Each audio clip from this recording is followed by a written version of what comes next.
Vamos a proceder inmediatamente con la cuenta, señor. Vamos a proceder inmediatamente con la cuenta, señor secretario. Gracias, señor presidente. Se han recibido oficios de reparticiones públicas dando cuenta de gastos asociados a arriendo de terrenos u otros bienes inmuebles. También llegaron dos oficios del señor subsecretario de Bienes Nacionales. En el primero remite información sobre los programas de regularización de las ocupaciones en el borde costero de Atacama. En el segundo se refiere al estado de casos tramitados de conformidad a la ley 19.776 sobre regularización de posesión y ocupación de inmuebles fiscales en la forma que indica. A su turno, la señora ministra de Bienes Nacionales envió antecedentes sobre solicitudes de terrenos fiscales para desarrollo de proyectos de energías renovables no convencionales. También ha llegado una comunicación del señor ministro de Transporte y Telecomunicaciones, dando respuesta a un oficio de esta comisión, señalando las medidas adoptadas para agilizar los procedimientos relacionados con el plan de emergencia habitacional. Por su parte, contestando un oficio de esta comisión, el señor ministro de Vivienda y Urbanismo ha enviado información acerca del estándar habitual en materia de precio y superficie edificada de las viviendas sociales construidas en sectores urbanos y rurales. Asimismo, se ha recibido una minuta de avance del plan de emergencia habitacional elaborada por el mismo. Los documentos contenidos en los números 2 a 6 anteriores fueron remitidos oportunamente a vuestros correos electrónicos. Y finalmente, la honorable senadora señora Gatica hizo llegar dos correos electrónicos. En el primero reitera su solicitud de que se invite al señor general director de Carabineros a fin de considerar el tema relativo a necesidades de viviendas para los funcionarios de esa institución, cuestión que ya fue acordada en la sesión anterior. Y en el segundo pide invitar a las señoras Viviana Fuentes y Alicia Aravena, quienes desean exponer sobre la continuación del programa de regeneración urbana Altos de Mera, comuna de Puente Alto. Esa es la cuenta, señor presidente. Muchas gracias. Señor secretario, sobre la cuenta, dejo abierta la palabra sobre la cuenta. Señor Sí, senador. presidente, ¿sería posible concordar en un requerimiento oficioso respecto de la inquietud que han presentado los gremios? Aprovecho de saludar por su intermedio al señor Contralor que está acá, ¿no? Un saludo especial. En relación, presidente, a que hemos tenido la mayoría, no sé si ustedes también, pero contactos con gremios de la construcción en las regiones y algunas dificultades bastante complejas para la operatividad o la ejecución o la ejecución en práctica de desarrollo de proyectos de inversión. Sucesivas licitaciones de proyectos, proyectos que se licitan ya por segunda, tercera, cuarta. Tengo un caso emblemático ya por quinta vez, una pavimentación hacia un sector rural de nuestra comuna periférica a la ciudad de Coyhaique. Como ya con la quinta partió con 10.000 y ahora van en 18.000 millones de pesos y todavía no se adjudican. Pero además de eso hay una suerte de información de parte de la Cámara Chilena de la Construcción, cuya presidenta Alejandra Aller nos informaba el otro día, de una suerte de paralización de la inversión pública, que tiene un poco complicado a la construcción y, por cierto, toda la empleabilidad asociada a ese tipo de proyectos. Me permitiría solicitarle, presidente, si pudiéramos oficiar al MIMBU, al MOB, sobre las carteras de inversión en desarrollo que están en las diferentes regiones y en su etapa de ejecución. Creo que, por lo menos a mí en lo personal, me han requerido los gremios ya reiteradamente y me parecería bueno tener esa información detallada, presidente. Ya, de mi parte no hay ningún inconveniente, la senadora Pascual, o sea, no hay problema en que entonces logremos oficiar al ministerio para que nos entregue la información requerida por el senador Sandoval. Y lo último, presidente, y aprovechando la presencia del Contralor en su rol fiscalizador, en nuestra región los problemas de conectividad son permanentes y regulares, y particularmente en las nuestras, presidente, con los subsidios de transporte marítimo en particular. El año pasado nosotros tuvimos una emergencia de conectividad en la zona sur de la región y el Ministerio de Transporte tuvo la obligación de contratar varios servicios de transporte para suplir este tema. Transporte por Argentina, me parece que lo conversamos en su oficina de control. Una alternativa por Argentina, otra por el interior y una barcaza de transporte de carga más que nada, que se habilitó de qué manera, que para el traslado de pasajeros, presidente, se pidió a un prestador local que contratara un bus, este bus lo subían arriba de esta embarcación que era para carga y permitía por lo tanto el traslado de pasajeros. Se demoró 7 meses el Ministerio de Transporte para pagar. Tuve que hablar yo con el propio ministro de Transporte actual para que le pudieran pagar un pequeño operador, Segundo Acuña, que para él era una situación fundamental, Bueno, ayer me hablaba don Juan Campo, otro presidente de gremios también del transporte subsidiado regional, de que hace más de 5 meses que no le están pagando la factura del Ministerio de Transporte. Entonces uno no entiende, presidente, cómo a pequeños prestadores, son gente que tiene un bus, un transporte, que se dedican a unir, no sé, Coyhaique con Ñereguá, con Villa Ortega, con todas las localidades rurales de nuestra región. ¿Y cómo es posible que 5 o 6 meses para pagar una simple factura, que son facturas pequeñas además, cuando el Estado debe tener ahí una corresponsabilidad con el pronto pago? ¿Se acuerda que se hicieron sendas gestiones para que esto pasara de la manera más expedita? No son ni grandes empresarios, la mayoría son pequeños prestadores de servicios que los tiene evidentemente súper complicados. Me gustaría pudiéramos oficiar y de paso remitir al Ministerio de Transporte, me dicen que acá están parados, y una acción muy fuerte de la gestión desde la región y que terminan radicando todas a Santiago, y me parece a mí increíble que uno tenga que recurrir a hablar con el ministro para que le pague una factura a un prestador y los otros están pendientes. Creo que sería bueno, presidente, aprovechando la presencia del Contralor, que pudiéramos hacer una acción también oficiosa en ese sentido. Sí, yo quisiera ahí agregar, aprovechando la presencia del ministro, o sea, del señor Contralor, referirme a este tema. Puede ser un augurio, ¿sí? Mi error. Oiga, en este tema, antes de entrar en materia, quisiera... Pero aquí voy a hablar sobre lo mismo, es sobre lo mismo. Es que no es solamente, y disculpe que no es parte de la materia, es aprovecharnos de la presencia del Contralor, que siempre ha tenido la predisposición en sus años de Contralor de venir al Congreso. Son más de 100 veces las que ha participado en comisiones, y eso se valora. En lo que él plantea, tiene toda la razón. Es un tema de una burocracia que pone en riesgo no solamente a los empresarios o medianos empresarios, que hay de todo, no solamente son los chicos que él plantea. Yo en mi zona tengo operadores, Caleta La Arena, todo el tema en Chiloé, que ellos después, cuando no les pagan una factura 8 meses, 10 meses, no pueden, tienen que empezar a bajar los servicios y dejan a la gente desprovista de los servicios. Entonces, en el ministerio se demoran 6 a 8 meses, esto no es de ahora, esto viene de muchos gobiernos, y después viene la toma de razón de la Contraloría. Y ahí ya también viene una cantidad de tiempo que se agrega a esos meses. Entonces, es un tema que nos preocupa enormemente. ¿Sabe por qué, señor Contralor? Porque deja desprovista a la gente de sus servicios. Porque la empresa, ¿qué dice? Si yo tengo 8 servicios diarios, los bajo a 4. Y si los baja a 4, deja a la gente con serias dificultades en su conectividad. Es un tema que yo asumo que está ocurriendo con mucha fuerza y que tenemos muchos reclamos. No es un problema de la Contraloría, es un problema que está en transporte y que nosotros hemos hablado independientemente con el senador, creo que hemos planteado estos temas y la verdad que se provoca un problema ciudadano no menor. Para consignarlo y para que oficiemos, ¿no es cierto?, al ministerio respectivo sobre este tema. ¿Se acuerda de eso? Vamos con la tabla, señor secretario. En primer lugar de la tabla, señor presidente, se estableció proseguir con el análisis de los alcances del dictamen de la Contraloría Regional de los Lagos referido a la exigencia de licitación pública cuando corresponda para los contratos de obras que las municipalidades suscriban actuando como entidades de gestión rural. Para este punto está invitado el señor Contralor General de la República, don Jorge Bermúdez.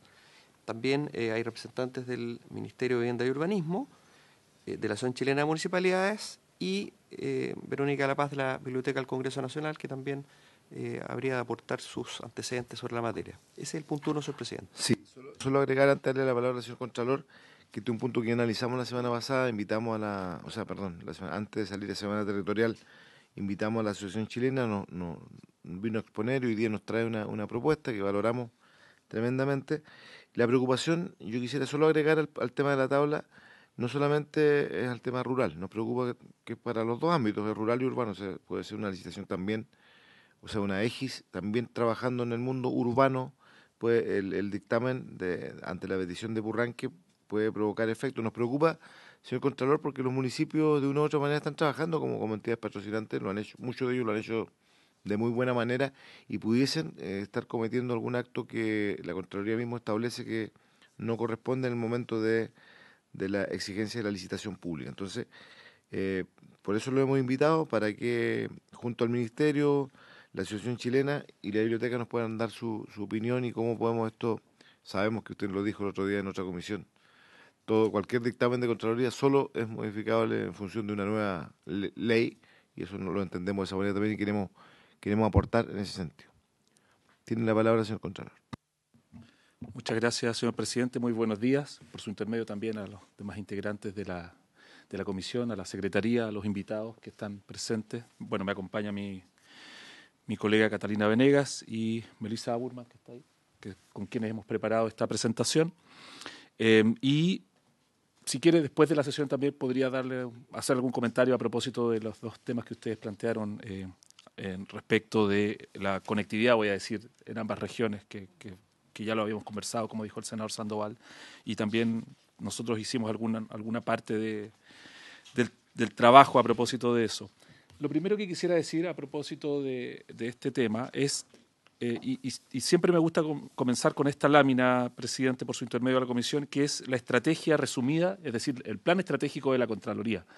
Todo lo que hace la Contraloría se debe a un plan estratégico que se diseñó hace ya 3 años. Es el segundo plan estratégico de mi gestión, y último, por cierto, y creo que es bien importante porque explica por qué se hacen las cosas en la Contraloría, ¿ya? ¿Cuál es el objetivo? Obviamente dentro de nuestro marco legal. Y ahí el plan tiene un principio fundamental, que es tratar de restablecer la confianza pública a través de 3 ejes, que es a través de la innovación, de conectar, que sea un control que responda al entorno, es decir, que no ande perdido haciendo controles que no tienen ninguna importancia, y para eso queremos colaborar con fortalecer la función pública, sobre todo desde el punto de vista preventivo, y la toma de razón, como mencionaba el presidente, es uno de esos elementos, y también a través de impactar para contribuir a la buena administración, en el buen uso de los recursos públicos. Y para eso nosotros alineamos todo nuestro trabajo hacia la protección de la integridad pública y la lucha contra la corrupción.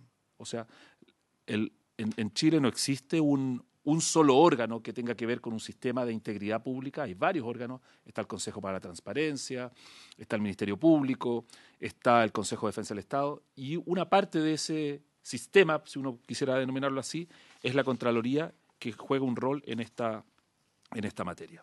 Dicho eso, quisiera hablar un poquito del contexto, y ese contexto en primer lugar está dado por los problemas de integridad que tenemos.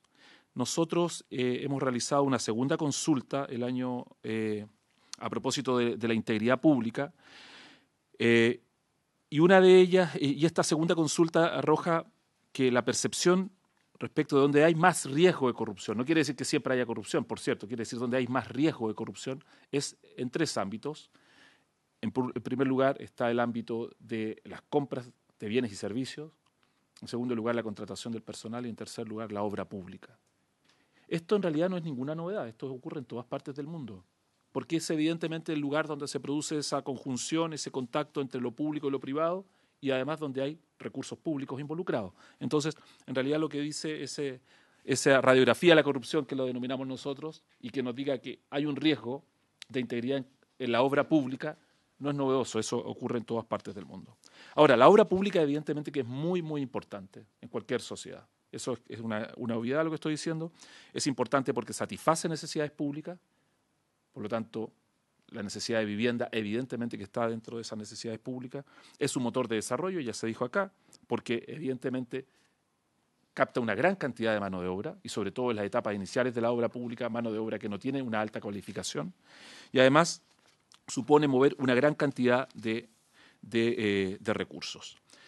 Pero esa obra pública tiene una serie de riesgos, y son los que aparecen ahí en esos círculos. Hay proyectos muy grandes y por lo tanto significa grandes recursos. Hay recursos públicos y privados que están involucrados, pero sobre todo hay intereses públicos y privados. Hay distintos contratos que se vinculan a la construcción de viviendas, por ejemplo, hay muchos contratos de especialidades que también están vinculados, y así sucesivamente.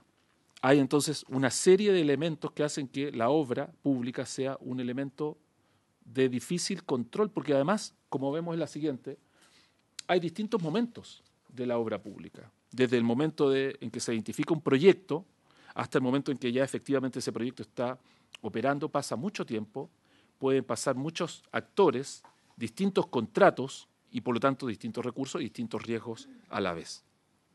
Ese es el contexto y eso hace que en una obra pública evidentemente se privilegie sobre todo que exista licitación pública. Ya cuando se trata de un actor público, la licitación pública es, y esa es la lógica que tiene la legislación, ¿no? Que evidentemente que dentro de lo posible, y se privilegia, que haya siempre un sistema concursal que se denomina licitación pública para poder seleccionar al contratista. Entonces, en primer lugar, este mecanismo, que es un procedimiento de adjudicación del contrato, es un mecanismo de transparencia y es un mecanismo también que ayuda a la libre competencia. En segundo lugar, además, este ayuda a que lo que se está pagando sea efectivamente lo que se está valorando, es decir, que haya una correlación, una proporcionalidad entre el valor del dinero y aquella obra que se está obteniendo. Es transparente, se supone, es abierto, es competitivo, es objetivo, es claro, y por regla general, quien se adjudica es quien ofrece la mejor oferta en términos sobre todo económicos, porque esa es la realidad en nuestro país. Ese es el contexto general y por eso entonces uno puede entender la legislación que tenemos, obviamente con ripios, obviamente con algunas desactualizaciones, pero esa es la legislación que tenemos en materia de obra pública y esa es la lógica que hay atrás de esa legislación. Ahora bien, ¿qué ocurrió en el oficio E-205-376 de 2022? Que es, en realidad, ¿por qué se llama oficio y no dictamen? Porque en realidad es expedido por parte de una Contraloría Regional, en este caso la de Los Lagos, y que también, como vamos a ver inmediatamente, aplica una cierta jurisprudencia. Pero es obligatorio, obviamente, para el destinatario y para la administración. En primer lugar, un poco de contexto, que probablemente ustedes ya lo conocen, pero que creo que es importante que quede consignado. El 13 de julio de 2018, la Municipalidad de Purranque suscribe un convenio de asistencia técnica para programas habitacionales con la Seremi de la misma región, la Seremi de Los Lagos, y por lo tanto se constituye en una entidad de gestión rural, que es la denominación para el ámbito rural que tienen, podríamos decir, las más conocidas, que son las EGIS, ya que usted mencionaba, presidente, por su intermedio. El objetivo del convenio era desarrollar y ejecutar proyectos habitacionales de habitabilidad y o técnicos para las familias que son objeto del programa, de los programas que lleva a cabo el Ministerio de Vivienda y Urbanismo. Y luego la Municipalidad de Purranque solicita a la Contraloría de Los Lagos, que es la que le corresponde por competencia, que determine que si en el marco del programa de habitabilidad rural es imperativo que los municipios, cuando actúan como entidades de gestión rural, llamen a licitación pública en forma previa a la suscripción del contrato de construcción ahí previsto. Esa es la situación y esa es la pregunta que nos formula la Municipalidad de Purranque. Ahora, para responder esa pregunta, la Contraloría tiene que mirar la legislación, obviamente. Y la legislación es la que está ahí. Hay una legislación general, que es la Ley de Bases Generales de la Administración del Estado, artículo 9, donde dice los contratos de la Administración deben ser por la vía concursal o de licitación pública. Luego está la Ley Orgánica de Municipalidades, que también dice algo parecido, como vamos a ver más adelante, y luego ya vienen las normativas específicas. Y aquí esto es bien importante porque en realidad es la normativa específica la que a lo mejor uno tiene que atender, y esa normativa específica es infralegal, son decretos supremos, ¿ya? Y en particular el Decreto Supremo 10 de 2015, que reglamenta el programa de habitabilidad rural, y luego la Resolución 3131 exenta, que establece un procedimiento para los servicios que se tienen que prestar. En ese orden, esa es la jerarquía, exacto. Las dos leyes, el reglamento, que es un decreto supremo, por lo tanto exige firma presidencial, y luego una resolución exenta que ni siquiera pasa por la Contraloría. Entonces, ¿cómo opera el sistema? Solo para recordarlo, hay una necesidad pública, es decir, familias que necesitan una solución habitacional en localidades rurales, y ahí la regulación exige que sean de hasta 5.000 habitantes. Evidentemente esas familias deben cumplir con los requisitos que están establecidos en la legislación, en este caso el Decreto Supremo número 10 y en la resolución exenta, por lo tanto deben tener efectivamente una situación, vamos a decir, de vulnerabilidad o de necesidad habitacional, y para eso, para poder optar a los programas, necesitan tener esta asesoría de una entidad que sea de gestión rural. Por lo tanto, esa entidad de gestión rural, la ley y la legislación lo establecen los términos más amplios posibles. Dice, puede ser una persona natural o jurídica, con o sin fin de lucro. Y puede entonces, por lo tanto, ser muy amplia porque puede ser una persona pública o privada incluso. Y eso hace que una municipalidad también califique como entidad de gestión rural, exactamente. Y por lo tanto, esa esa entidad debe suscribir un convenio con el servio respectivo, ¿ya? Y luego, el servio, si le asigna evidentemente el proyecto, luego viene la parte ya de la asignación, de la ejecución del mismo. Ahora, ese convenio, en particular de asistencia técnica de la Municipalidad de Purranque, establece ciertas obligaciones, y ahí extractamos la siguiente, dice: dentro de las obligaciones que tiene la entidad de gestión rural, que en este caso es la municipalidad, es realizar todas las acciones necesarias para que las personas a las que se presta asesoría puedan acceder al beneficio y o subsidio correspondiente, y si resultaren favorecidas, apliquen dicha ayuda estatal a la construcción, y eso, está destacado esto porque ese es el punto en cuestión, la adquisición, reparación, ampliación de viviendas y o al mejoramiento del entorno y el equipamiento comunitario o beneficio según corresponda. Entonces, aquí hay unos conceptos relevantes. La entidad de gestión rural, que como decía es la persona natural o jurídica, pública o privada, con o sin fin de lucro, es decir, prácticamente cualquier persona que puede actuar como entidad de gestión rural y su objetivo es prestar esa asistencia técnica a los postulantes de los beneficios. Y para eso, entonces, tiene que desarrollar proyectos que luego se van a construir, para ponerlo en términos sencillos. Luego está este convenio marco, que es el convenio que se debe suscribir entre la entidad de gestión rural y la Seremi de Vivienda y Urbanismo. Entonces, de la región respectiva. Y ahí entonces en ese convenio se establecen estas obligaciones como las que acabo de detallar. Y esa asistencia técnica, y esto es bien importante, presidente, por su intermedio a la comisión, es una asistencia técnica que, si uno ve, tiene una serie de elementos que son muchas veces difíciles de poder ejecutar con las capacidades que puedan existir en una municipalidad. Eso es cierto. O sea, por ejemplo, la elaboración y aprobación de un proyecto técnico, o la asesoría legal, o el acompañamiento social de las familias, claro, a lo mejor en alguna municipalidad un poco más grande, más fuerte, eso se puede hacer con el propio equipo de la municipalidad, pero eso no es la realidad general de todas las municipalidades, nosotros entendemos eso, o sea, me imagino que Purranque debe tener también otras muchas necesidades y evidentemente que el equipo no debe ser tan amplio y evidentemente que cuando estamos hablando de este tipo de proyectos necesita de asistencia de otros que vengan de fuera probablemente para poder colaborar en estos proyectos. Bien, esa es la situación, podríamos decir, en general, del punto de vista de los conceptos. Ahora, del punto de vista normativo, está el ya citado Decreto Supremo 10, que es el que reglamenta este programa de habitabilidad rural, y del punto de vista de la asistencia técnica, jurídica y social, establece que le corresponde y son de responsabilidad de la entidad, y aquí nos saltamos varias letras, llegamos a la letra D, y voy a quedarme solo con lo destacado, que es elaborar el diseño y preparar los proyectos de arquitectura e ingeniería. O sea, en teoría aquí la municipalidad, ella debería ser capaz de elaborar el proyecto, y luego, la letra E, contratar las obras, ¿ya? Y incluyendo la supervisión del contrato con el objeto de que se lleve a efecto en todos sus términos, culminando con la entrega a los beneficiarios de la obra terminada y recepcionada por el DOM. O sea, todo el ciclo de vida, por así decirlo, de una obra pública. Y luego, el artículo 52, a propósito de los antecedentes que debe presentar la entidad, establece que estos entre los antecedentes que debe acompañar, fíjense la letra N, dice, si se trata de un proyecto de título 2, se deberá acompañar el contrato de construcción. ¿Ya? Por lo tanto, la entidad ya debería tener cerrado el contrato de construcción para poder ser beneficiario de alguno de los subsidios que establece el MIMBU, que establece la legislación y que aplica el MIMBU, que tiene que ser suscrito ese contrato entre la entidad y la empresa constructora.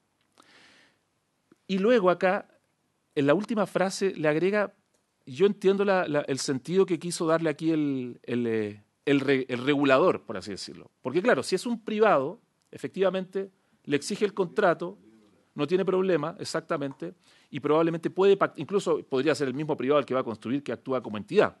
Entonces acá le dice a la municipalidad, mire, cuando es una municipalidad, en el fondo, uno lo puede leer así, no me presente todavía el contrato si es que lo tiene que licitar.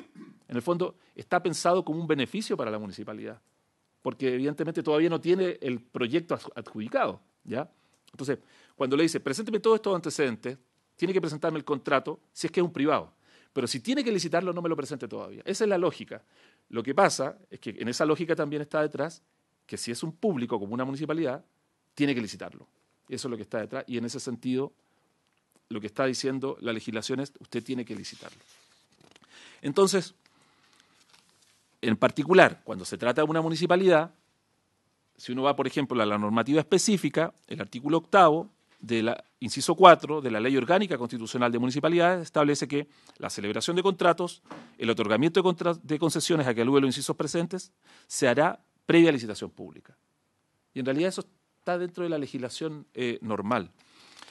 Entonces, ese oficio que ha generado esta invitación, que es el 205.376, esa E significa que es electrónico, porque toda la tramitación hoy día de la Contraloría electrónica, en el fondo simplemente lo que hace es aplicar una jurisprudencia que ya existía a propósito de las EGIS, ya se había dicho lo mismo en el año 2010, y aplica la legislación que hoy día existe.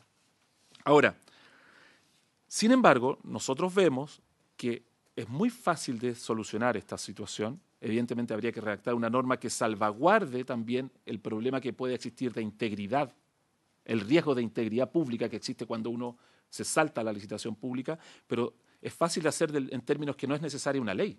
Basta con que usted modifique el decreto supremo, tal vez ponga algunas condiciones, que modifique la letra N y por lo tanto que establezca que a lo mejor no es necesaria la licitación o que la licitación podrá realizarse después. O sea, hay que buscar una fórmula que garantice y que ponga en equilibrio, por un lado, esta carencia que uno entiende que tiene la municipalidad y es poder prestar asesoría técnica, pero que todavía no la puede hacer porque no tiene el proyecto adjudicado, y por otro lado la necesidad de salvaguardar la integridad pública. Entonces, en ese sentido, el dictamen y el oficio posterior responde a la legislación vigente. Si esa legislación cambiase, evidentemente que la respuesta de la Contraloría también sería distinta. Entonces, eso es lo que puedo decir por ahora, señor presidente. Señor Contralor, antes de darle la palabra a mis colegas, usted tocó un tema que es tremendamente relevante. O sea, más de 200 municipios del país, que me corrija la asociación, son de menores a 50.000 habitantes. Entonces, por lo tanto, hay una precariedad allí en las plantas profesionales técnicas. Entonces, un municipio puede tener, yo he trabajado hartos años en los temas de la vivienda desde mi rol de diputado antes y ahora como senador, y la experiencia que tengo allí es que justamente esos municipios son los que carecen de la capacidad técnica para ellos mismos como ejes construir un proyecto habitacional, que es diferente a cumplir con todos los otros requisitos que usted determinaba acá. Los formularios, ahí hay capacidad técnica en las Dideco, en todo. Pero construir el proyecto de habitación. Entonces, la preocupación, de mi parte, bueno, la mía que tenía yo, es que si no solucionamos esto, se comienza a complicar, a limitar la posibilidad de que los municipios puedan ser entidades EGIS, porque, le doy un ejemplo. Si usted como empresa contratista que está trabajando en conjunto con el municipio hace toda la etapa previa al proyecto, que es el diseño, todo lo que eso significa, obviamente se supone que es el que al final va a terminar ejecutando la obra. Entonces, esa es la preocupación central que se genera con el dictamen que usted dice que es antiguo. Sí, es cierto, tiene toda la razón. Entonces, va a haber que buscar una fórmula de resolverlo, porque esto desincentiva, en definitiva, creo yo, el hecho de que el municipio pueda ser entidad patrocinante, porque siempre va a tener que licitar y ninguna empresa va a querer hacer la pega previa para que después en una licitación se la gane otro. Ese es el tema. Y yo sí comparto lo que usted dice aquí al final, mucho.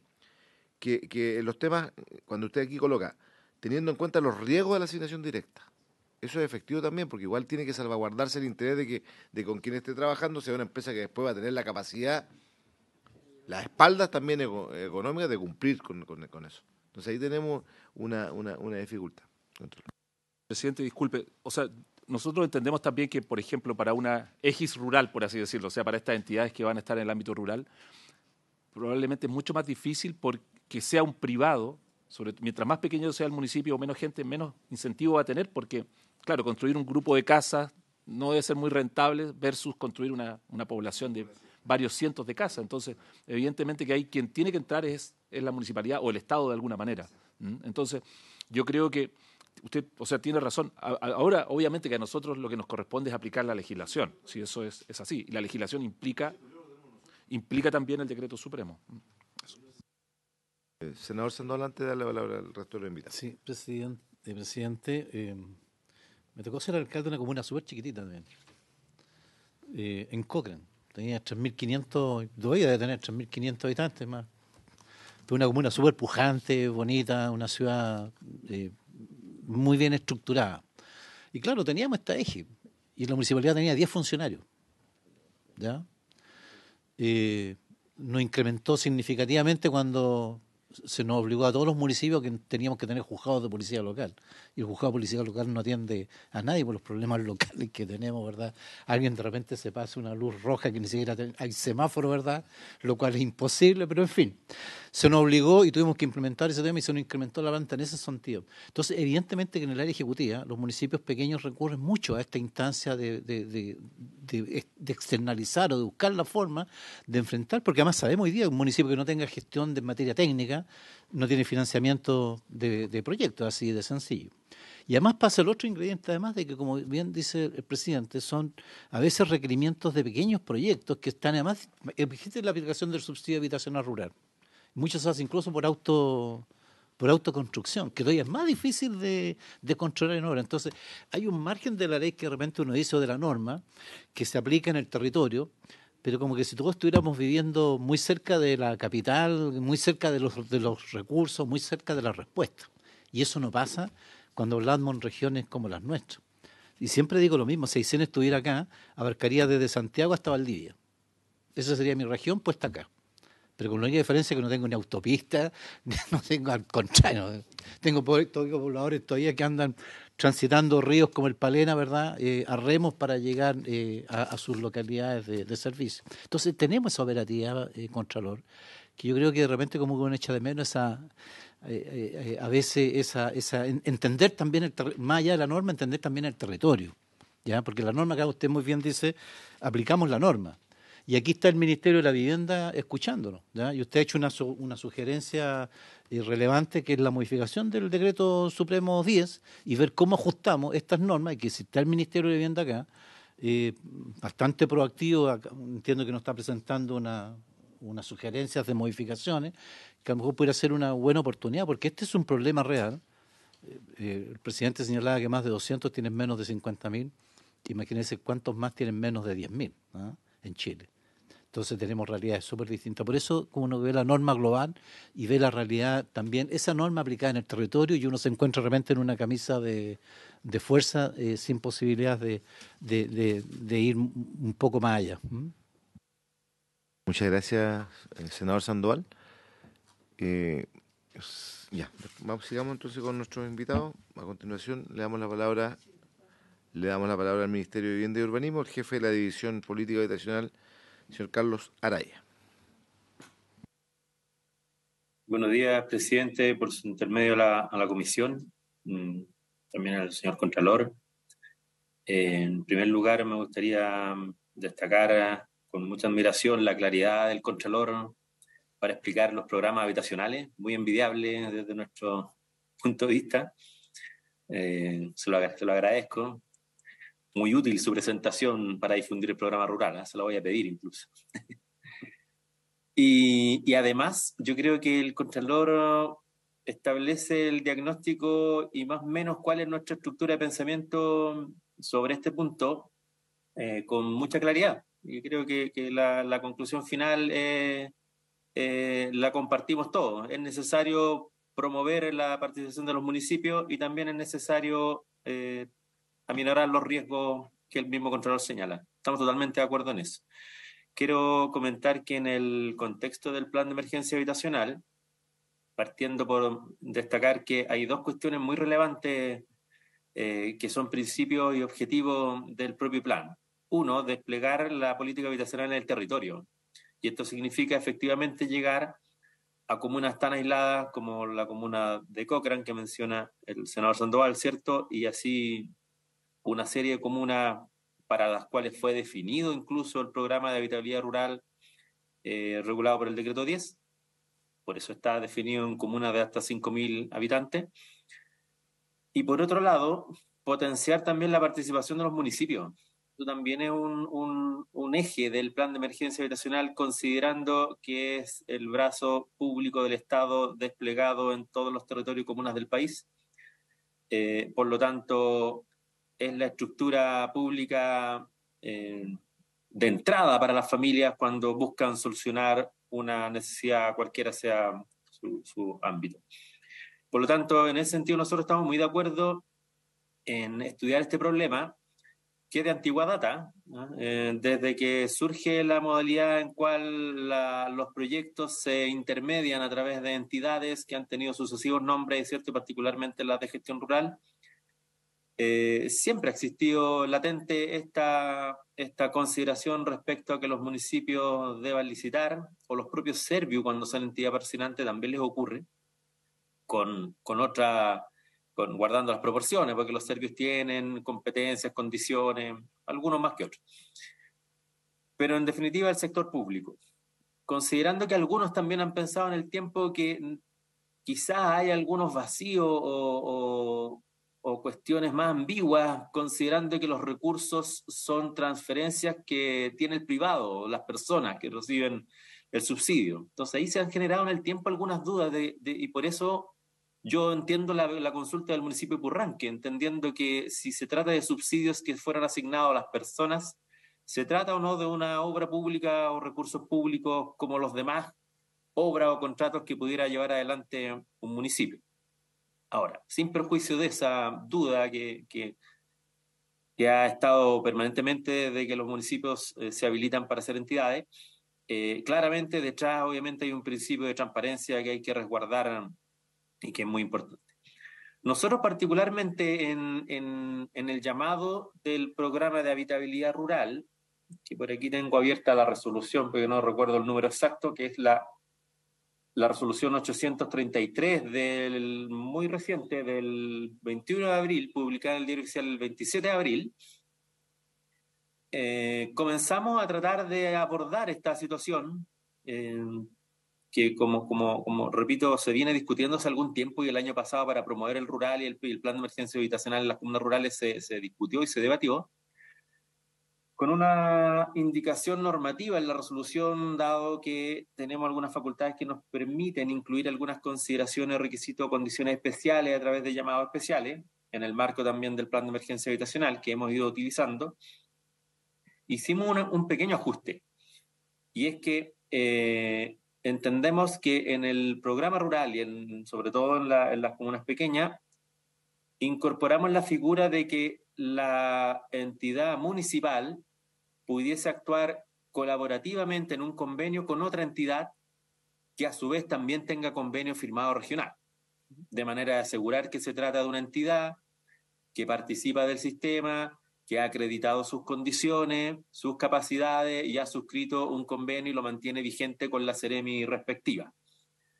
De manera de promover una alianza público-privada y que pudiesen declarar en la postulación cómo se van a distribuir las tareas y evidentemente las responsabilidades y obligaciones que están definidas en el reglamento y en el convenio, una de cuyas cláusulas mostró el Contralor, ¿cierto? Y de esa manera pudiese el municipio, por ejemplo, asignarse las tareas sociales, de preparar la demanda, identificar a las familias, orientarles las condiciones del programa habitacional, evidentemente promover la inscripción en el registro social de hogares, fomentar que las familias abran el ahorro y cumplan con las condiciones, ¿cierto? Y por otro lado, a través de este convenio, en el cual postularían conjuntamente ante el Serviu un proyecto, esta entidad en convenio que está en el territorio y que se desplaza a trabajar, pudiera hacerse cargo de la parte técnica e incluso jurídica, como son las tareas están distribuidas en lo social, lo técnico y lo jurídico. El municipio también podría contar con ejecutar las tareas sociales, el plan de acompañamiento, la difusión, la instalación en las viviendas. Y de esta manera salvar un poco la situación particular que ocurre en el programa de habitabilidad rural, donde los municipios son pequeños y no tienen condiciones para llevar adelante lo técnico, y también muchas veces las empresas son pequeñas y les pudiera significar una complejidad desplazarse para organizar la demanda.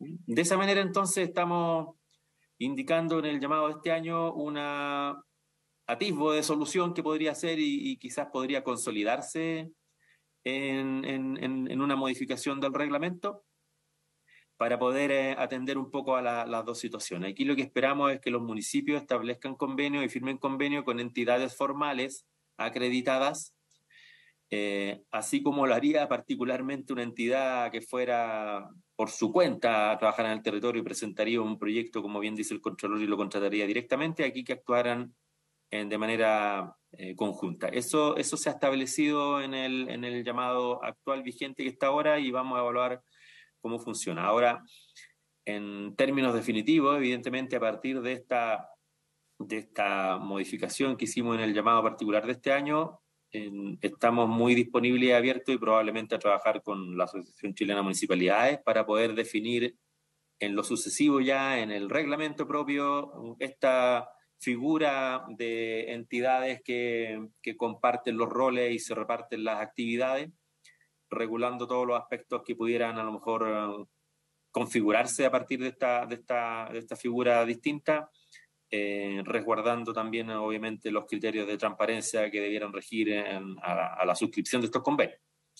Esa es en lo que estamos hoy día compartiendo en el fondo la necesidad de los municipios pequeños de tener refuerzo en sus estructuras técnicas para poder llevar adelante proyectos. Muchas gracias, don Carlos, por su intervención. También nos llena de optimismo y satisfacción de que hay una mirada del Ministerio que va también en la línea de nuestra preocupación.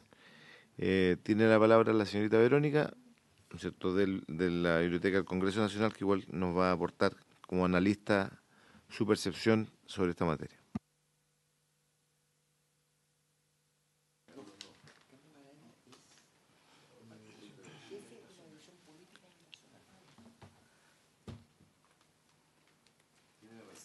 Señor presidente, buenos días. Señores senadores, señor Contralor, invitados, buenos días.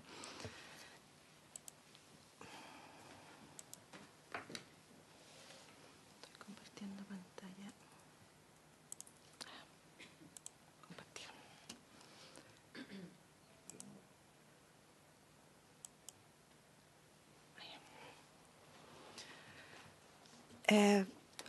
Nosotros preparamos un pequeño resumen del programa de asistencia técnica. Topo bastante coincidencia con lo que ya se ha presentado, pero creo que puede ser un buen resumen de la situación. El objetivo del programa de habitabilidad rural es mejorar las condiciones de habitabilidad de familias que residen en cualquier lugar del territorio nacional, excluidas las localidades urbanas de más de 5.000 habitantes. Ahora, ¿cuál es el rol que deben cumplir los prestadores de asistencia técnica? Se define como prestar asistencia técnica a los postulantes, desarrollando los proyectos contemplados en este programa y presentarlos para ser aprobados por el Serviu correspondiente. Para participar como entidades de gestión rural, deben firmar un convenio con el Serviu correspondiente a la región en donde se encuentran. Y de todas las responsabilidades que tienen, yo destaqué en rojo aquellas que tenían relación con la discusión que se estaba teniendo en la comisión y decía relación con la elaboración y presentación del proyecto técnico y la contratación de obras, y esa misma se repite para los dos títulos del programa. El programa tiene un título que es territorial, el programa de asociación territorial, que tiene que ver con intervenir un territorio particular y operar allí en las distintas tipologías de proyectos, o sea, llámese construcción de viviendas nuevas, reparación de viviendas o reparación del entorno. Y los proyectos de postulación directa, en donde el territorio no es la variable más amplia, sino que los distintos interesados en participar del proyecto que se pueden agrupar de manera individual o colectiva. Luego, si uno baja a través de la resolución 3131 del 2016, a qué implica cada una de estas responsabilidades que tiene, cuando estamos hablando de la contratación de obras, o sea, de la elaboración del proyecto técnico, la empresa tiene la responsabilidad de ayudar a las familias que están postulando a elegir la mejor empresa constructora o contratista que cumpla los requisitos de su proyecto. ¿Ya? El proyecto ha sido elaborado por un equipo técnico, ¿no es cierto? Y la asistencia técnica que allí se requiere es el apoyo para elegir del espectro que exista la mejor empresa. Y luego, durante la contratación, debe informar a los beneficiarios de los aspectos legales que tiene esta empresa, verificar los antecedentes técnicos, elaborar los contratos en base a al modelo que entrega el Serviu, y en el caso de las obras individuales, hacer las contrataciones para cada una de estas variables que pueden ser distintas. Ahí pueden estar trabajando con más de una empresa. Ahora es importante considerar que en los contratos, en los contratos tipos del MIMBU existe una cláusula que debe quedar consignada luego, en donde se faculta a la asistencia técnica para poder rescindir los contratos en caso de que la obra se paralice por más de 15 días. ¿Ya? Y esa facultad queda radicada en la asistencia técnica. Entonces, luego, entendiendo cómo se financia una entidad de gestión rural. El programa de habitabilidad rural entrega financiamiento para que se financien las entidades de gestión rural, y los montos de esta subsidio son montos variables entre 12 y 75 UF por familia, que se van entregando según las características del proyecto, ¿no es cierto? Hay proyectos de mayor complejidad, de menos complejidad, de mayor o menor tamaño, y los montos se asignan por familia y por el cumplimiento de cada una de las etapas de gestión del proyecto. Entonces, yo en los cuadros que coloqué allí, no quedaron tan visibles, lamentablemente, pero coloqué las distintas etapas en las distintas tipologías de proyecto y según la cantidad de familias, ¿no es cierto?, o la complejidad del proyecto, el monto que se les asigna. Ahora, los municipios actuando como entidades de gestión rural, se le han establecido condiciones específicas, y en eso yo revisé la misma resolución a la que hacía mención el director de la DPH, que es la resolución 833 del 27 de abril, que es un llamado al título 2, en la modalidad de construcción de vivienda nueva, con proyectos en las regiones que se indica, que básicamente son todas las regiones diferidas por fecha. Entonces, en esa resolución aparecen esta serie de condiciones que se han organizado para facilitar la actuación de los municipios. Entonces, primero, se establece la participación de los municipios como unidades de asistencia técnica. Ellos tienen la posibilidad de no presentar boleta de garantía para desarrollar su gestión. Eso facilita la participación de los municipios. Ahora, la prestación de esos servicios de asistencia técnica, el municipio lo puede desarrollar de dos maneras: con los propios profesionales del municipio o contratando profesionales para el efecto. También en el convenio se establece esto que se mencionaba recién, la posibilidad de que el municipio delegue alguna de esas tareas de asistencia técnica, tanto en otros consultores, otras EGIs que tengan convenio vigente con el ministerio, o consultores del registro de consultores del MIMBU, ¿ya? Personas profesionales de ese registro. Ahora, para el pago de los servicios de la asistencia técnica, el municipio puede hacerlo a través de mandatar al Serviu para que pague directamente a los consultores el desarrollo de sus tareas, que lo haga directamente. Ahora, lo que sí hay que tener presente que el sistema está pensado para que el pago de los servicios de asistencia técnica se realice una vez cumplidos obtenido el producto que se espera de asistencia técnica. Por ejemplo, en el caso del proyecto de arquitectura, el pago se va a hacer una vez que el proyecto de arquitectura efectivamente esté completado, tenga su aprobación en la dirección de obras, tenga el proceso completo.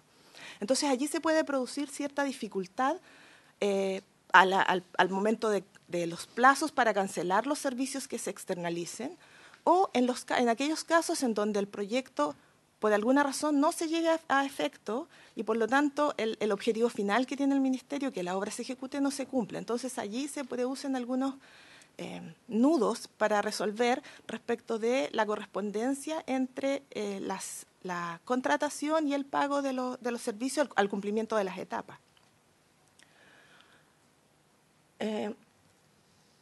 Luego, respecto de la licitación de los proyectos, hay dos cuestiones que me parecieron interesantes de destacar. Una es la que ya mencionó el señor Contralor respecto de que no le exigen a los municipios la presentación del contrato, sino que de la carta GAN del contrato, y el contrato puede ser presentado con posterioridad. Y lo otro es que cuando estamos hablando de los municipios como entidades de gestión, el proceso de licitación tiene plazos que son mucho mayores a los que tienen el resto de las empresas de gestión. ¿Ya? El plazo se duplica de 45 días que tienen las empresas, cualquier empresa, a 90 días que tienen en el caso de los municipios. Esa es la información que puedo entregar. Muchas gracias. Informativo, no propuesta. Ya, muchas gracias. A continuación, entonces, le doy la palabra a la Asociación Chilena de Municipalidades, don Andrés Santander. Buenos días. Muchas gracias por la invitación a la Asociación Chilena. Saludar por su intermedio a la senadora y al senador y también a todos los presentes, particularmente al Contralor. Como nosotros estuvimos en la sesión pasada que se trató este mismo tema y precisamente nuestro informe fue en relación a que la resolución de la Contraloría, por cierto, se ajustaba a derecho y por ende que la solución que nosotros veíamos era la modificación del decreto 10 para particularmente este problema en específico que es a partir de un problema en la municipalidad de Purranque, pero afecta a un conjunto de municipios que tienen las mismas condiciones. Por tanto, esto sería muy importante poder avanzar en una solución. Nosotros entregamos acá una propuesta bien concreta, bien específica de modificación del decreto supremo que creemos podría resolver el problema. Lo voy a decir rápidamente. La verdad es que acá tenemos la letra N del artículo 52, que hacía también mención el Contralor, que indica que si se trata de un proyecto del título 2 se deberá acompañar contrato de construcción suscrito entre la entidad de gestión rural, la empresa constructora o contratista, él o los postulantes o los representantes de grupo, en su caso en los términos señalados en el artículo 54 del presente reglamento, salvo tratándose de entidades de gestión rural que, de acuerdo a la normativa que la rige, requieran llamar a licitación. Luego, esto se refuerza en el artículo 57, donde dice en los casos que la entidad de gestión rural deba contratar mediante licitación, el plazo de inicio de obra desde la aprobación del proyecto podrá alcanzar 90 días corridos. En virtud de las normas citadas, se puede concluir que las municipalidades están obligadas a licitar públicamente la celebración de los contratos de construcción que debe celebrarse entre la empresa constructora, él o los postulantes o los representados del grupo y el municipio como entidad de gestión. Cabe destacar que el referido contrato se financia principalmente con los subsidios de habitabilidad y con otro que aporta el Serviu, crédito hipotecario, aportes adicionales provenientes de fuentes públicas o privadas, no asumiéndose obligaciones de carácter económico por parte de la municipalidad que se limitan a las de la propia de la entidad patrocinadora. Esto es prestar asistencia técnica, jurídica y social a los postulantes, desarrollando los proyectos contemplados en el programa y presentarlos para ser aprobados por el Serviu correspondiente, lo que incluye la contratación de las obras conteniendo la supervisión del contrato.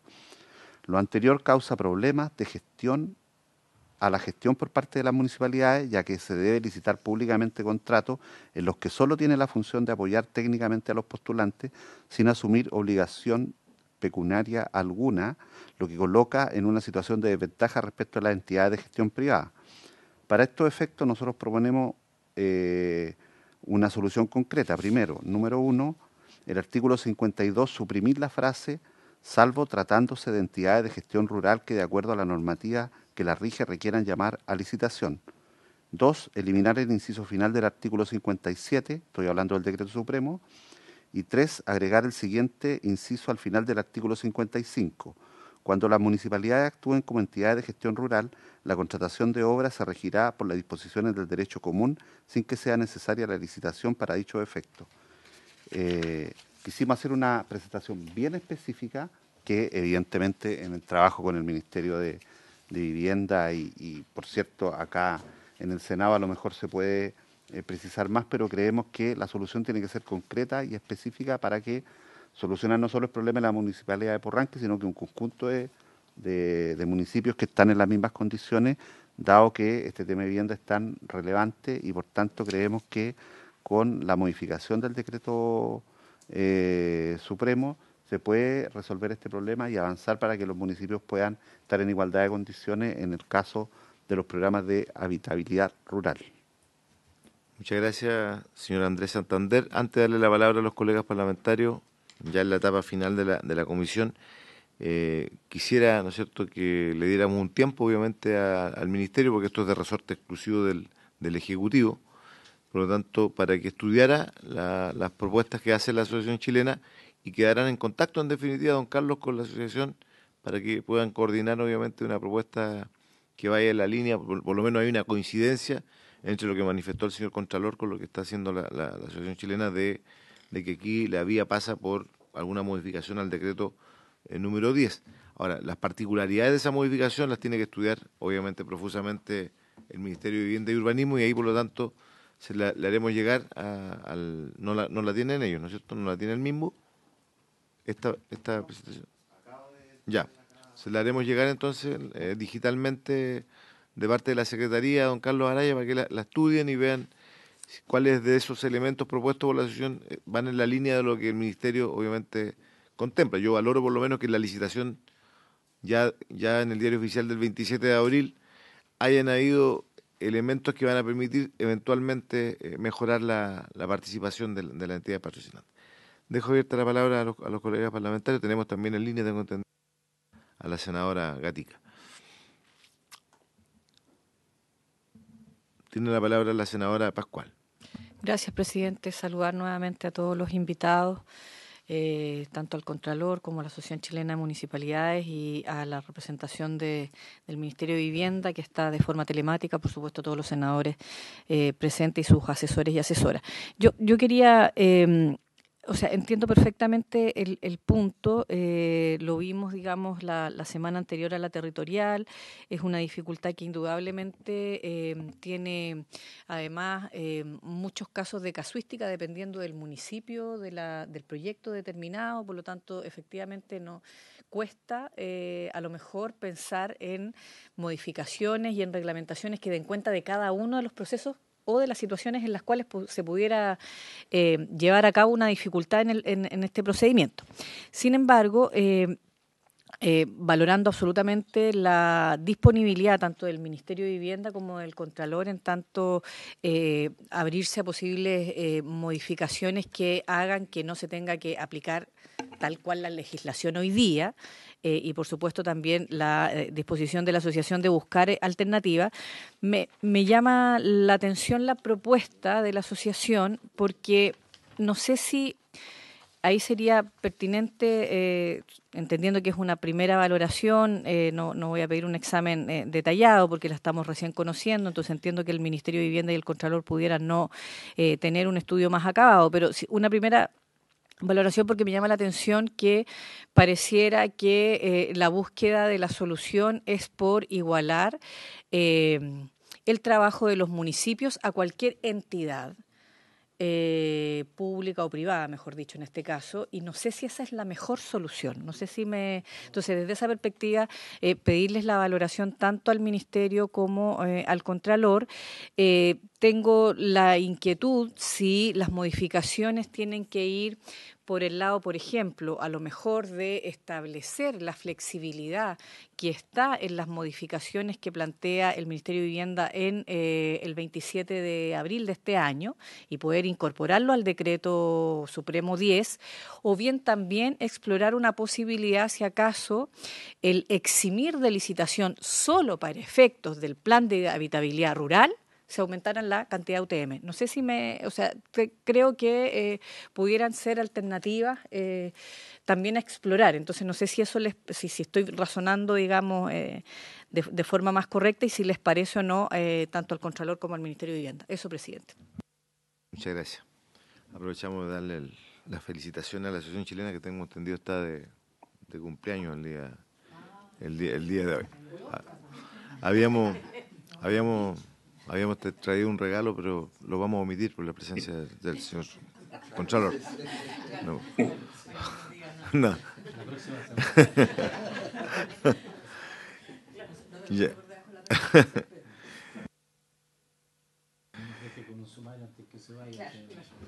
¿Alguien más va a hacer alguna consulta antes que responda el señor Contralor con el Ministerio? Señor Contralor. Gracias, presidente, y por su intermedio a la comisión, por cierto. Bueno, yo me da la impresión de que todos tenemos el mismo diagnóstico, ¿no? Y que la solución, o sea, el diagnóstico y que también la herramienta debe ser la modificación del Decreto Supremo. Pareciera que eso es lo positivo de todo hasta acá. Hay un problema, todos hemos hecho el mismo diagnóstico y la solución pasa por esa modificación al Decreto Supremo. Sin embargo, y evidentemente que esto requiere tal vez un estudio un poco mayor, pero la propuesta de la asociación Yo diría derechamente que yo nunca firmaría un dictamen que permita esto, porque en el fondo es igual.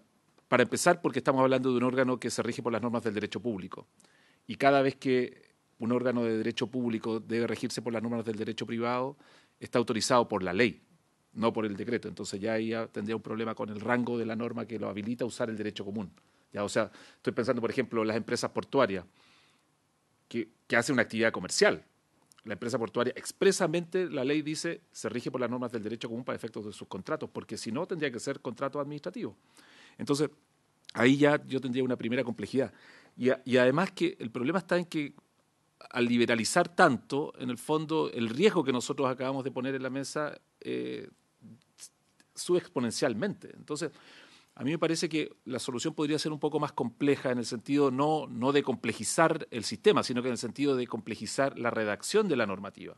Entonces uno podría dejar la licitación porque es el marco general, pero excepcionalmente y atendidas las particularidades y con un decreto alcaldicio fundado, y respetando las normas, por ejemplo, de conflictos de intereses, las normas de transparencia, el precio de mercado, uno podría a lo mejor hacer una asignación directa, es decir, complementar las posibilidades que da estoy elucubrando acá, evidentemente, ¿no? Pero lo que quiero decir es que, exacto, el marco siempre tiene que ser la licitación pública y cuando se pueda hacer licitación pública es deseable que haya licitación pública. Pero alguien tiene que hacerse responsable de por qué no voy a hacer licitación pública. El trato directo es legal, si se puede hacer trato directo, pero alguien tiene que decir, oye, yo voy a poner mi firma, yo Contralor, Jorge Bermúdez, voy a poner la firma para que el trato directo del servicio informático, el servicio de software sea trato directo, porque ahí genera una responsabilidad. Entonces, en ese sentido a mí me parece que respetando la normativa, podríamos decir, de conflictos de intereses, de integridad pública, uno podría flexibilizar en cierto sentido, pero creo que el marco tiene que mantenerse. Muchas gracias, señor Contralor. Andrés. Sí, solo para precisar, primero la idea nuestra de traer una modificación concreta tiene que ver con que entendemos que ahí está la solución. Ahora, la discusión del texto exacto, obviamente el Ministerio de Vivienda tiene que, con su equipo jurídico, trabajarlo de tal forma de que pueda estar en línea con, obviamente, nuestra normativa vigente y con los criterios de la Contraloría. Ahora, yo lo que solo quiero decir es que cuando nosotros nos referimos a esto, nos referimos al municipio en su parte de asesoría técnica, en su parte de construcción del proyecto. No nos estamos refiriendo a la construcción o a lo que efectivamente genera esto o podría eventualmente generar incentivos que tuvieran, que derivaran en procesos que no tengan la transparencia debida, sino que particularmente en esta parte en donde el mismo presidente lo decía en algún momento en su intervención, donde el municipio presta toda esta asesoría para que este proyecto se construya, en donde no habría ningún tipo de ganancia por parte de la municipalidad. Al contrario, su único interés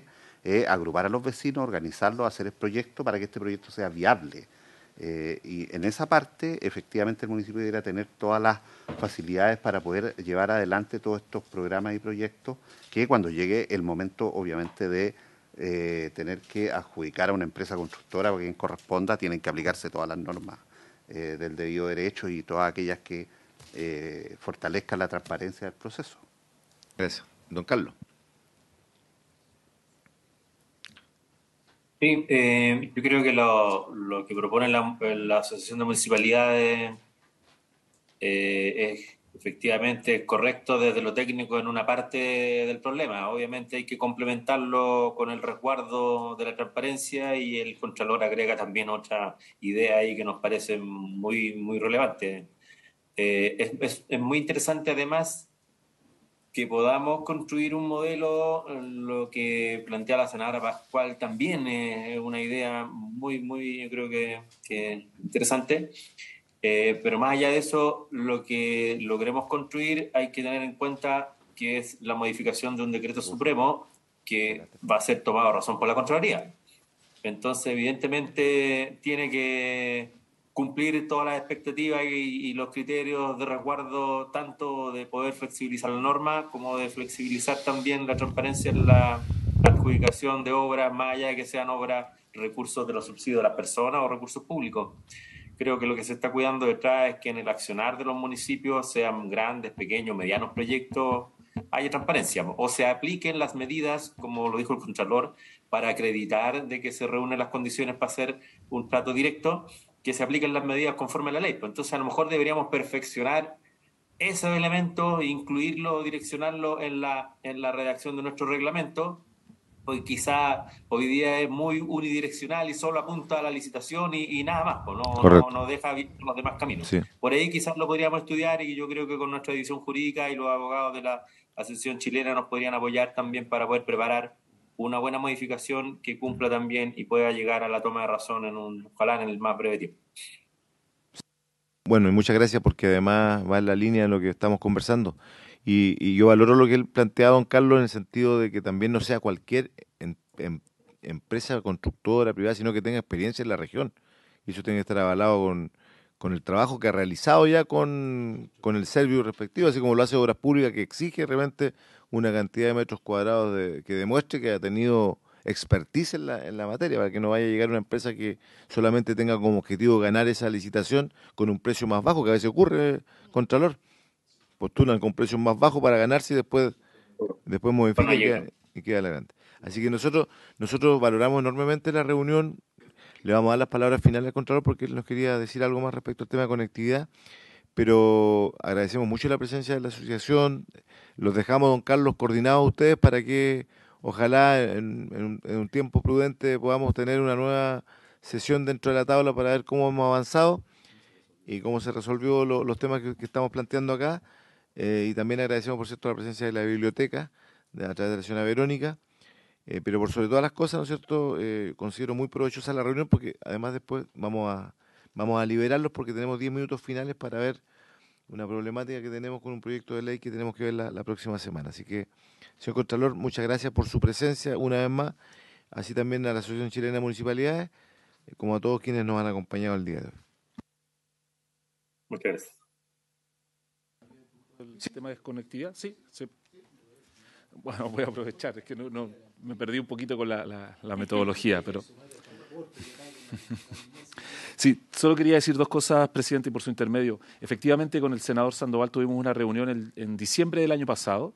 Él ahí nos hizo presente sobre todo el tema a propósito de la barcaza Tehuelche, me parece que era la que tenía los problemas. Nosotros inmediatamente, yo hablé inmediatamente con el Contralor Regional, hablamos con el Ministerio de Transporte y luego se tomó razón de los contratos de mejora de los subsidios y eso entiendo que se destrabó y hoy día está funcionando bien. Pero eso no deja de ser cierto. El segundo punto que usted, presidente, y el senador, por su intermedio, presidente, el senador Sandoval, plantearon a propósito del pago, voy a decir en general a proveedores, pero que en particular acá se refiere a personas que prestan un servicio de transporte. Y efectivamente ahí hay un tema, porque hay una demora en los pagos que se están haciendo, pero también es cierto que se intentó implementar un sistema de pago centralizado que efectivamente logró acortar muchísimo los plazos. El problema está en que en la práctica ese pago centralizado lo que ha ocasionado también es un pago duplicado a muchos proveedores. Entonces, efectivamente, nosotros tenemos un par de informes de auditoría sobre el tema que se está solucionando hoy día y por eso ese sistema de pago centralizado se tuvo que detener y por eso probablemente ha ocurrido lo que acaban de describir como una situación de retraso en el pago.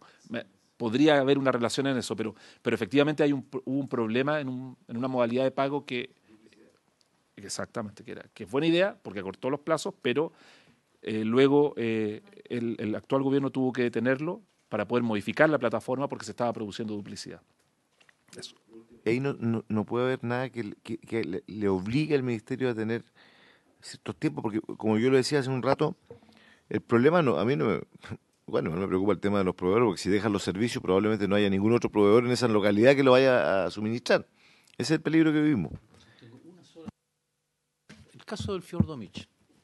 Toda la comuna de O'Higgins fronteriza, con todo lo que implica en la comuna, depende de la barcaza que cruza desde Puerto Yungay al Pascua, del Fiordo Mich. Ese contrato no se paga de hace no sé cuántos meses. Y el operador no hay operador que resiste una cuestión así de... Estamos hablando de 3, 4 y hasta 6... y hasta 6 meses. Más encima con estas elecciones les exigen servicios complementarios, entonces dice nosotros hacemos todo lo posible, pero lo imposible nos están llevando a una condición compleja. Y efectivamente hay una centralización de todos los sistemas de pago, hasta una factura de pequeña. Yo creo que algo ahí se fueron al otro extremo y terminó, ¿no es cierto?, dificultando el tema.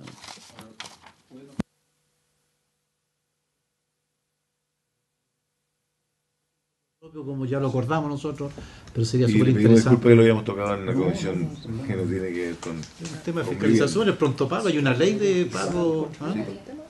Alguien no está cumpliendo la ley.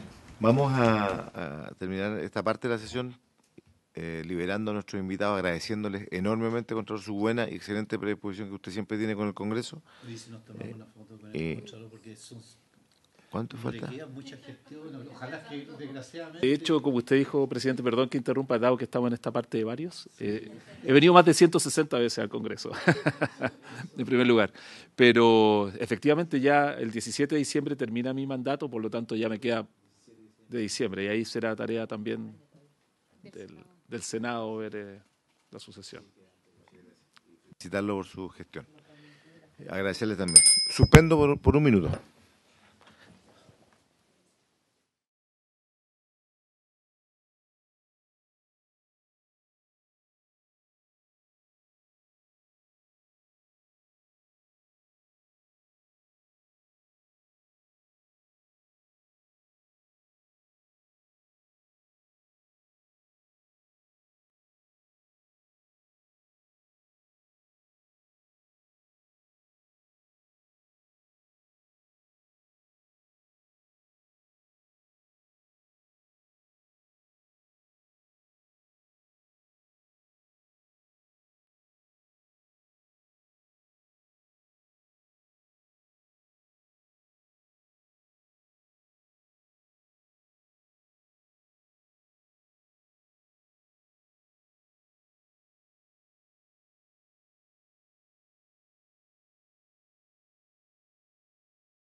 Reanudo la sesión. También recabo el acuerdo para poder enviarle los oficios de la comisión al Contralor como lo pidió para el tema de conectividad. Tenemos un temita menor en esta parte de la sesión que guarda relación con el punto 2. Yo ayer la verdad que tuve un día de loco, no pude responder al ministerio los requerimientos que tenían respecto al tema 2 de la tabla, que querían comunicarse conmigo. Yo siempre he hablado que tiene que haber reciprocidad en este tipo de materia, pero no fue mala voluntad de mi parte, por lo menos no haber contestado ayer. Yo ayer tuve un día muy ajetreado, así que no tuve problema, pero pasamos a explicar un poquito la situación. El señor secretario va a explicar la situación que hoy día está pasando con este proyecto que estamos analizando. Señor secretario. Gracias, presidente. Bueno, efectivamente, el proyecto sobre prórroga o renovación de vigencia de las normas de la ley 2898 alude, como sabemos, a 3 puntos específicos, que era la renovación de la vigencia respecto a regulación de viviendas, por otro lado, de microempresa inofensiva o equipamiento social, y además de aquellos casos de subsidios relacionados con la reparación y reconstrucción de viviendas afectadas por el desastre del 27F. Esa es la moción.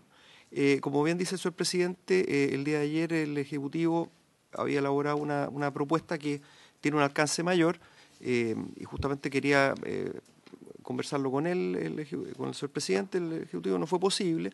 Entonces, bueno, el día de hoy nosotros tenemos impresa la propuesta, también se les alcanzó a enviar una vez que ya llegó formalmente a sus correos, que es de un alcance mayor. El Ejecutivo ha señalado que ellos están en condiciones de abordar esta materia, pero haciendo sus prevenciones.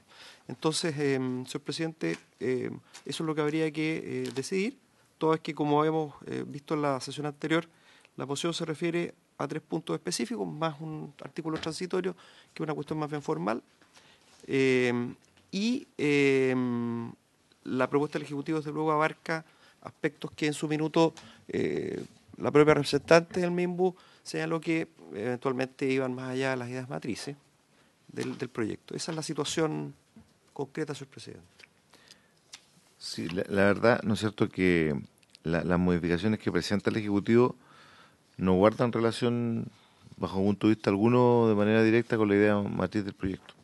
Entonces, desde ese punto de vista, yo creo que hay que concordar con el Ministerio una fórmula que permita que, si ellos quieren incorporar estos aspectos, sí, pues tengamos que tener, ¿no es cierto?, un proyecto distinto a esto, porque se desvirtúa, desde mi punto de vista, absolutamente el objetivo. Le voy a dar la palabra a la señora Janet para que ella plantee la posición del Ministerio.